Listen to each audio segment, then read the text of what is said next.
Assalamualaikum, apa kabar kalian semua?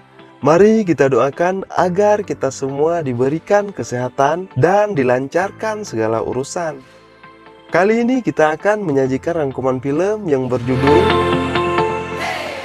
Dan seperti biasanya, sebelum kita mulai, bagi kalian yang baru berkunjung ke channel ini, yuk bantu channel ini agar semakin berkembang dengan cara klik tombol subscribe yang ada di pojok kanan bawah dan nyalakan lonceng notifikasinya. Kalau udah, saya ucapkan terima kasih yang sedalam-dalamnya untuk kalian semua. Tanpa harus menunggu lama, langsung aja ke alur ceritanya. Film ini merupakan sebuah film yang menceritakan tentang seorang anak bernama Sowon, atau dalam bahasa Inggris berarti hope, yaitu sebuah harapan, yang tinggal bersama ayahnya Dong-hun yang bekerja sebagai buruh pabrik, beserta dengan ibunya Mi-hye yang membuka toko kelontong di rumahnya. Film dibuka dengan ibu Sowon yakni Mi-hye sedang bersiap-siap untuk pergi berkumpul dengan teman-temannya. 좀 있으면 방학인데 우리 선생님 선물 화분이라든지. Selepas selesai pertemuan tersebut, ibu Mi-hye justru yang harus membayar semua tagihan makanan dan minuman. Karena dipaksa sahabatnya, akhirnya dia pun membayar tagihan tersebut. Di perjalanan pulang, sahabat Mi-hye yang mengetahui saat ini Mi-hye sedang hamil anak keduanya, menyarankan agar dia memberitahu suaminya. Tetapi Mi-hye tak menghiraukan apa yang dikatakan sahabatnya itu, karena dia tahu bahwa suaminya tak akan begitu mempedulikannya. Di tempat lain kita akan melihat ayah Sowon, yakni Dong-hun yang sedang bekerja di sebuah pabrik. Di pabrik ini Dong-hun sangat akrab dengan manajer pabrik yang bernama Gwang-sik. Pada saat jam makan siang, mereka berdua hanya mendapatkan sepotong ayam kecil yang mana harus memaksa mereka membagi dua ayam tersebut. Lalu kita akan diperlihatkan Sowon yang berada di kelas sedang kesulitan dalam menjawab sebuah soal. Dikarenakan bingung, dia mengalihkan perhatiannya keluar jendela dengan melihat layangan putus di atas sebuah pohon. Tanpa ragu dia pun mengejar layangan tersebut, akan tetapi sesampainya Sowon di sana, layangannya pun sudah tak ada lagi. Sowon akhirnya memutuskan untuk pulang ke rumah. Setibanya di rumah, Sowon memarahi teman sekelasnya yakni Yong-seok yang sedang memainkan permainan yang disewakan di kedai orang tuanya secara kasar. 내 돈 내고 내가 하는데 네가 뭔 상관? 그래, 얼굴은 네가 더 큰 거 맞다. 네. 나 죽을래? Malam harinya, Sowon masih berusaha menjawab pertanyaan yang sulit tadi dengan menanyakan pada ibunya. Ibunya Sowon yang tak mengerti dengan pertanyaan itu pun bertanya pada suaminya. Akan tetapi Dong-hun tak mengabaikan karena dia sedang fokus menyimak pertandingan olahraga di televisi. Keesokan harinya, Sowon yang kesulitan mengikat rambut meminta tolong pada ayahnya untuk dapat mengikat rambutnya sambil melihat acara kartun kesukaannya. Si ayah pun mengikat rambut Sowon sambil berbincang di telepon dengan temannya. Akan tetapi hal itu justru membuat Sowon kesal karena sang ayah yang tak biasa mengikat rambut anaknya malah terkesan mengacak-acaknya saja. Setelah itu Dong-hun terburu-buru untuk pergi lebih awal ke tempatnya bekerja. Dikarenakan hujan, Dong-hun pergi mengambil payung terlebih dahulu di toko miliknya. Ketika Dong-hun mengambil payung, tiba-tiba ada seseorang yang mencurigakan di luar toko. Dia pun langsung pergi mengambilnya, akan tetapi orang tersebut telah pergi dan hanya meninggalkan sebuah botol minuman keras. Sowon pun pergi ke sekolah hari itu tanpa mengikat rambutnya, dengan menggunakan payung berwarna kuning. Di tengah jalan, ibunya datang menghampiri Sowon berniat ingin mengantarkan anaknya tersebut ke sekolah. Akan tetapi Sowon menolaknya. Mendengar jawaban dari sang anak, ibunya hanya berpesan agar Sowon menggunakan jalan besar untuk pergi ke sekolah. Ketika salah seorang teman Sowon yang bernama Yong-seok hampir tiba di sekolah, dia melihat seseorang yang mencurigakan di belakangnya dengan membawa sebuah layang-layang. Namun Yong-seok menghiraukannya. Akhirnya orang mencurigakan tersebut berjumpa dengan Sowon. Pria itu meminta Sowon memberikannya tumpangan payung karena hujan yang sangat deras. Sowon yang kasihan akhirnya mengantarkan pria tersebut ke sebuah gudang terbengkalai yang tak jauh dari sana. Tapi naas, pria tersebut malah memperkosa Sowon di gudang tersebut. Dalam keadaan berdarah-darah, Sowon menyempatkan untuk menelpon polisi agar dapat memberikannya pertolongan. Di pabrik, Dong-hun mendapat kabar bahwa anaknya sedang terluka parah dari kepolisian, dan dia segera bergegas menuju rumah sakit. Mi-hye yang sedang makan ditelepon oleh sahabatnya dan mengatakan bahwa telah ditemukan seorang anak perempuan dalam keadaan sekarat di gedung tua di depan sekolah. Mihei yang khawatir dengan anaknya pun segera pergi ke rumah sakit. Sesampainya Mihei di rumah sakit, seketika kakinya seolah tak dapat lagi digerakkan. Dia histeris mengetahui keadaan putrinya, hingga membuatnya hampir pingsan melihat keadaan anak yang dicintainya dalam keadaan berdarah-darah.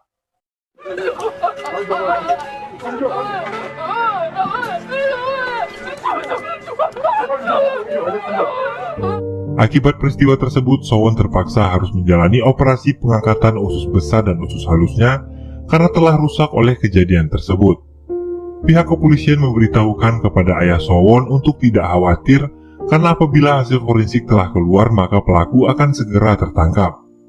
Dong-hun pergi menemui istrinya.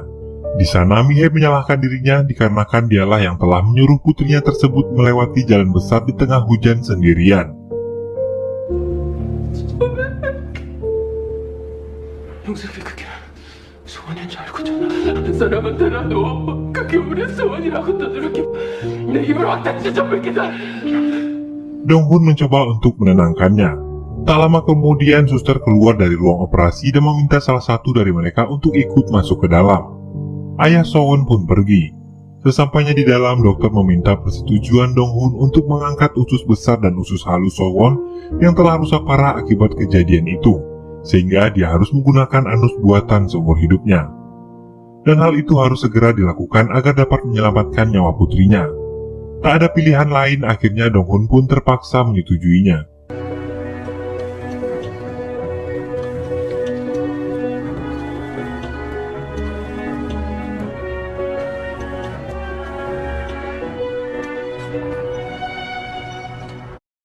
Setelah operasi Sowon selesai, sang ibu melihat keadaan gadis kecilnya itu dari luar ruangan, yang mana hal tersebut membuat rasa sedih ibunya tak terbendung lagi, sehingga sang ibu pergi meninggalkannya dan menenangkan diri.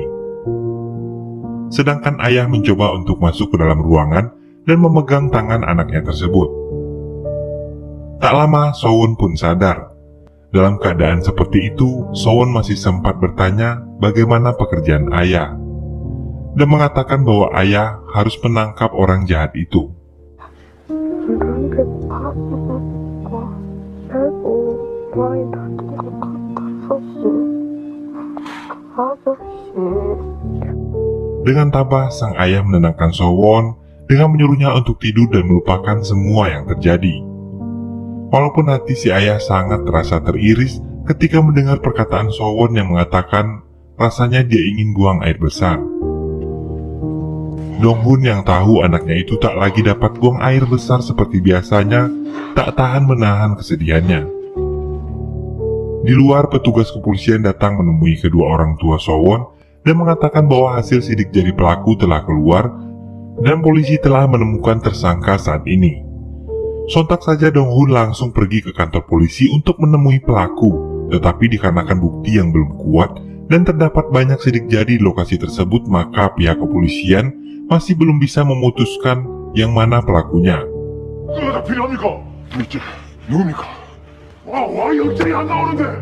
Salah satu cara agar dapat mengenali pelakunya adalah melalui kesaksian dari Sowon sendiri.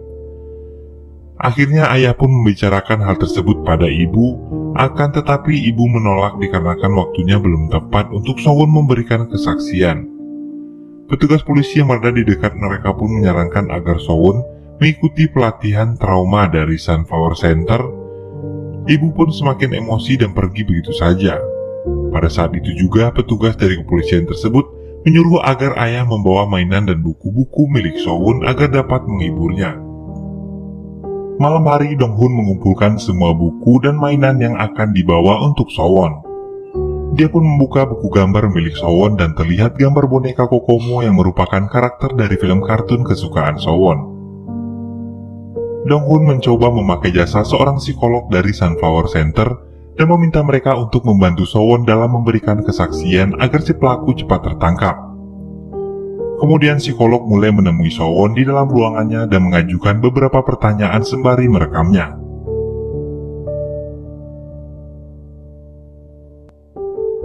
Sowon pun menunjuk wajah pelaku yang diperlihatkan oleh seorang polisi. Dia sangat mengingat betul setiap detail dari orang yang telah menjahatinya. 뭘 보고 이 아저씨가 그 사람이라고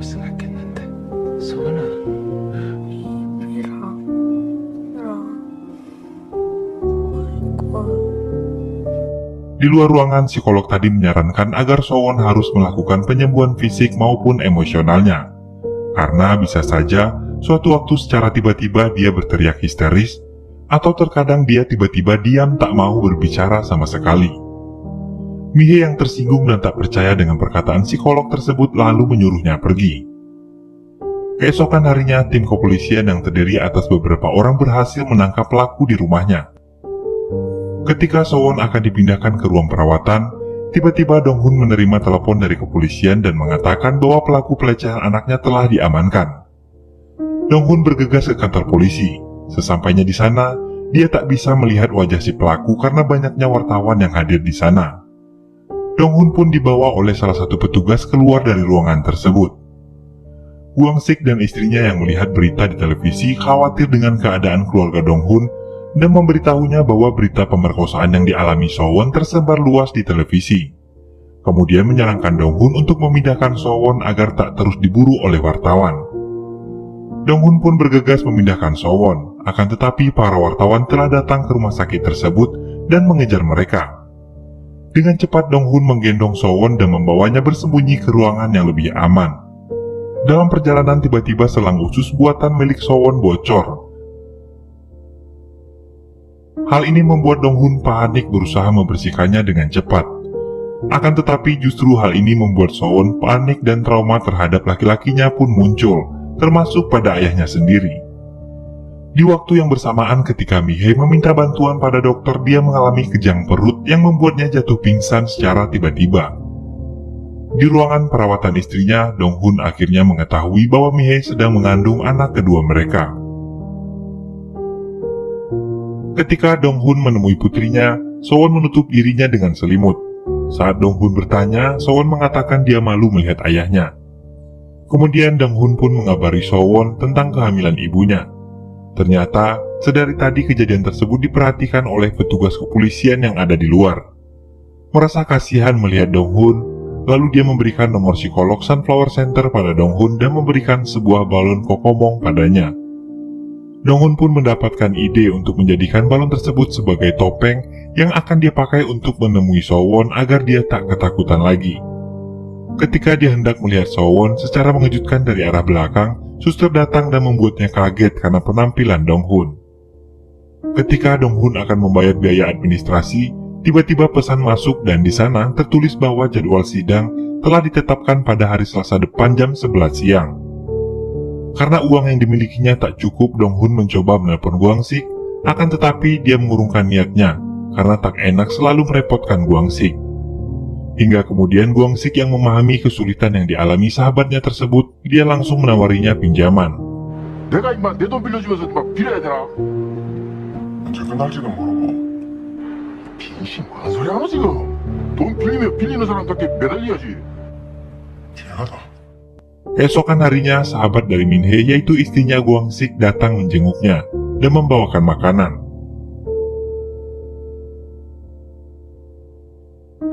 Ketika hari persidangan tiba, Dong-hun turut menghadiri sidang tersebut.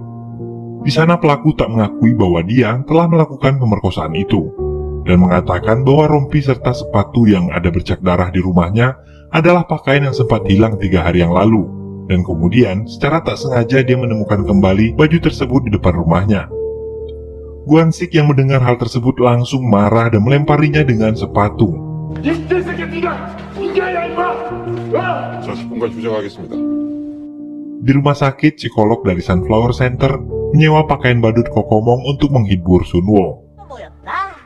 오늘은 무슨 일이 벌어질?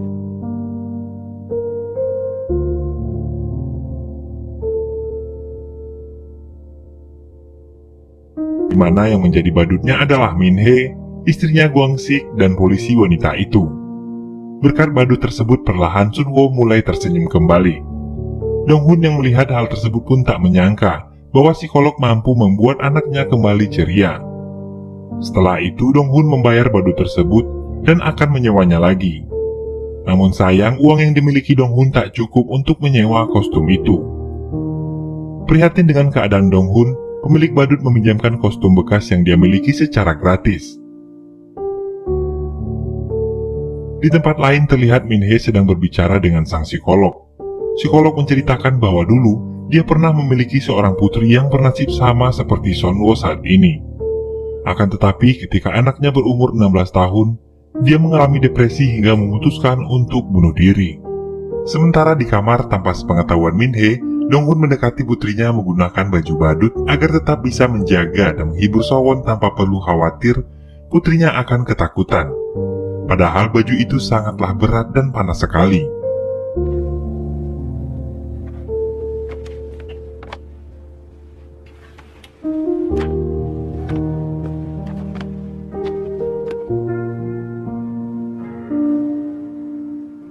Hingga tak lama kemudian terdengar suara Min-hee yang akan masuk ke kamar. Lalu Dong-hun memutuskan bersembunyi di kamar mandi kemudian pergi dari sana. Keesokan harinya psikolog mencoba mengajak Sowon berbicara sembari bermain permainan tempel gambar. Mungkin ini adalah salah satu bagian dari terapi yang sedang dilalui Sowon. Perlahan akhirnya Sowon mulai berani untuk berbicara. Melalui pembicaraan itu psikolog tahu bahwa sebenarnya Sowon merasa malu terhadap dirinya atas apa yang telah terjadi.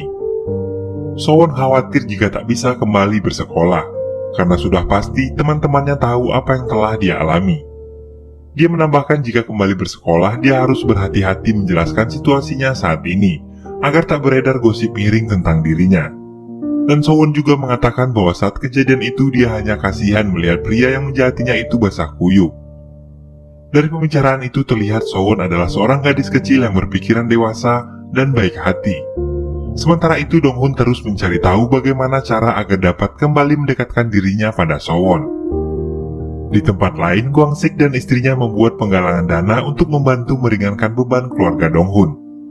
Sementara anak mereka Yong-seok merasa kesepian semenjak tak ada lagi Sowon yang biasa mengganggunya. Dikarenakan hal tersebut, Yong-seok pergi ke rumah Sowon dan menempel secari kertas dengan tulisan yang dia tulis sendiri di pintu rumah. Lama-kelamaan hal ini pun diikuti oleh teman-temannya yang lain, sehingga pintu rumah Sowon pun dipenuhi oleh tulisan penyemangat dari teman-teman sekolahnya. Psikolog pun melanjutkan terapi dan mengajak Sowon berbicara. Pada pertemuan kali ini Sowon mengatakan, dulu dia pernah melihat neneknya yang frustasi selalu mengatakan bahwa dia lebih baik mati saja. Dan kini dia memahami apa arti kata tersebut.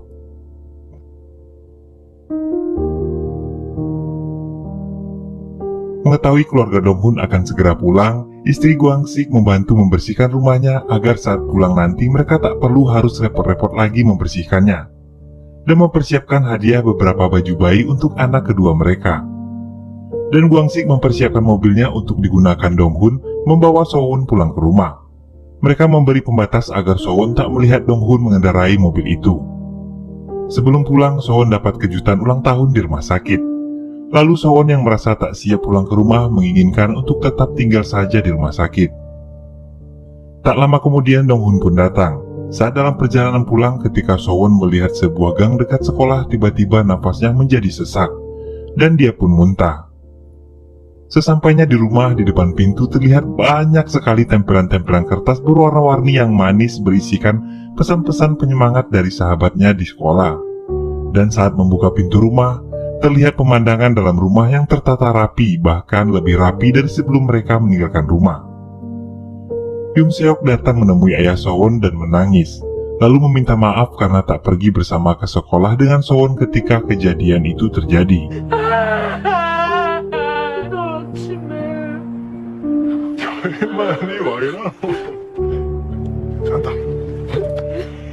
Keesokan harinya Sowon pergi ke sekolah bersama dengan sahabat ibunya dan diiringi oleh teman-temannya dari belakang. Sowon sempat terhenti untuk melihat tempat kejadian. Akan tetapi, tiba-tiba badut Kokomong datang dan menghibur Sowon sehingga dia kembali ceria untuk melanjutkan perjalanannya pergi ke sekolah. Dong-hun yang memakai baju badut Kokomong tadi datang ke sekolah dan meminta kepada gurunya Sowon untuk dapat menjaga anaknya tersebut.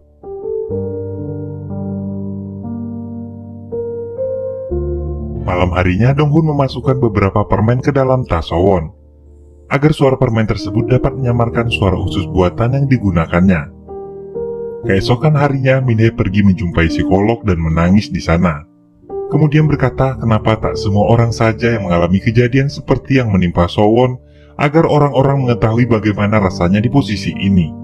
Namun dia kembali berpikir dan menarik kata-kata yang diucapkannya setelah mengingat bayi yang dikandungnya. Keesokan paginya, Sowon kembali pergi ke sekolah dengan ditemani oleh Yong Seok. Di saat jam makan siang, Dongsun dari tempat kerja bergegas pergi ke sekolah untuk menghibur Sowon dengan menggunakan baju badut kokomong.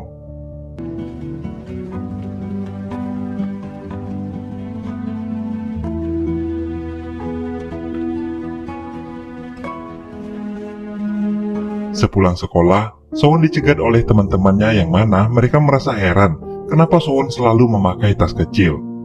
Kemudian Sowon membuka tas kecil tersebut dan membagi-bagikan permen yang ada di dalamnya pada teman-temannya tersebut. Di tengah perjalanan pulang, Yong Seok yang pulang bareng Sowon memergoki ayahnya Sowon yang memakai baju badut kokomong sedang mengikuti mereka. Di sini Yong Seok juga meminta maaf pada Sowon dan menyesali segala perbuatannya.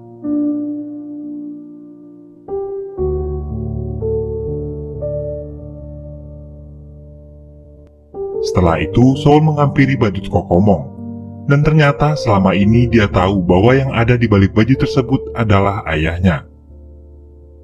Mereka pun akhirnya pulang bersama. Setibanya di rumah, Min Hye pun kaget karena selama ini dia tak tahu bahwa orang yang ada di balik baju badut kokomong itu adalah suaminya sendiri. Lalu pada saat itu juga, Sowon membuka tutup kepala badut itu dan mengelap keringat di wajah ayahnya. Keesokan harinya di tempat kerja, Dong-hun mendapat surat panggilan untuk mengikuti jalannya persidangan. Dalam surat itu dikatakan bahwa dia harus membawa putrinya. Karena jika Sowon tak datang, maka pelaku hanya akan mendapat hukuman 8 hingga 12 tahun saja.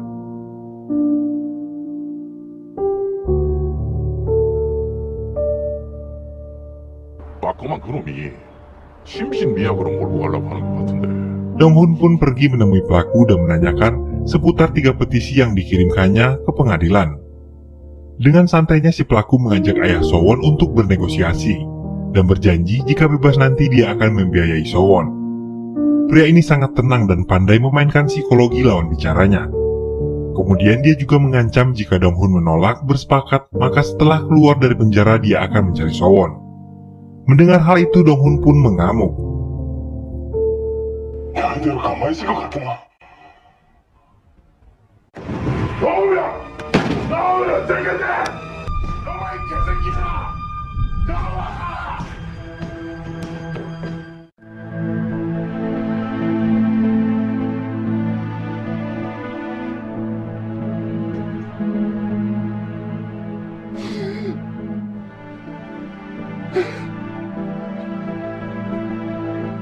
Saat dalam perjalanan, Guangxi mengatakan bahwa hal ini dapat terjadi pada siapa saja, dan menyarankan agar Dong-hun menganggap ini sebagai sebuah kecelakaan, agar mereka tak larut dalam kesedihan.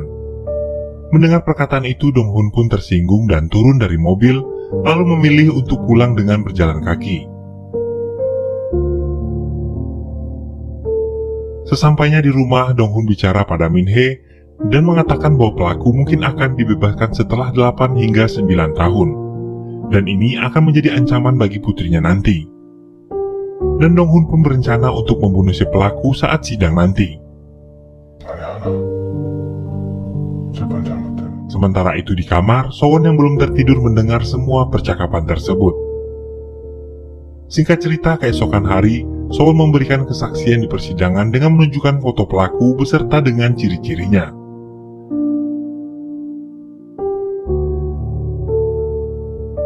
Dengan santainya si pelaku memasuki ruang persidangan dan mengatakan bahwa dia tak bersalah karena tak melakukan hal tersebut.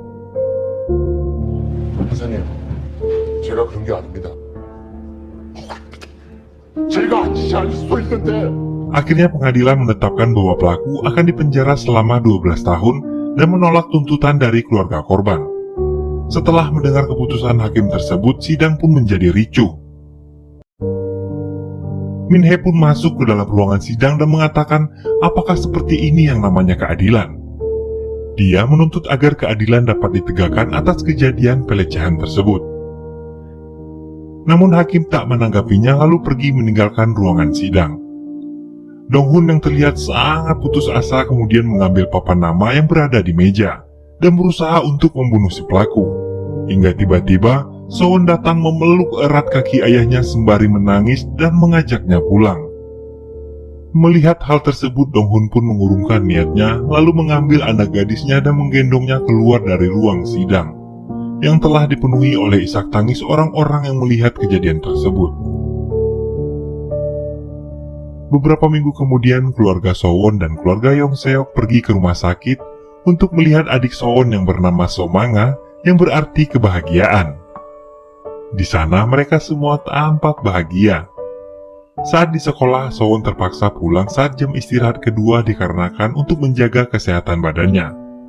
Terlihat Sowon yang telah sampai di rumah mengambil mainan dan mengajak adiknya untuk bermain.